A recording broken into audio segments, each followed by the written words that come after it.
notícia del viatge d'estudis, on ja s'ha decidit el destí final, Portugal. Anem al nostre corresponsal, Carlos Salom. Bé, definitivament, s'ha triat el destí final del viatge de segon de batxiller, el qual serà Portugal. Aquest viatge s'intentarà dur a terme durant el pont de Sant Sebastià, per poder allargar els 4 dies i 3 nits inicials. Han demanat l'opinió a una de les alumnes que té intenció d'anar. Entre aquestes opcions ja me decant més per una ciutat europea, perquè anant als Pirineus per 2 dies, jo sincerament ho trobo un poc massa car. Gràcies, Carles.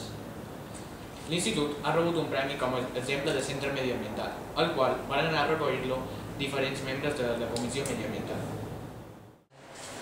Van anar a la seu de la nostra, em vaig al centre de tota l'illa, allà em van donar una conferència sobre els ximpanzés de Congo i després van lliurar els guardons en el centre amb projectes mediambientals i allà que va rebre un per primer any. Aquesta setmana els alumnes de l'Institut Diògen Alcover han fet els darrers exàmens d'elaboració. Aquesta setmana rebrem els resultats.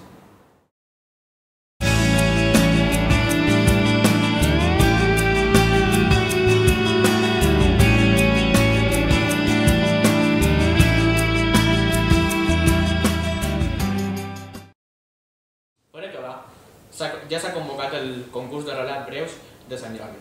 Aquells que vulguin presentar-hi un relat ho hauran de fer abans de finals de gener. Moltes gràcies. Això és tot per avui i que passin una bona setmana. Gràcies. Ara donem pas a l'anunci contra la cultura.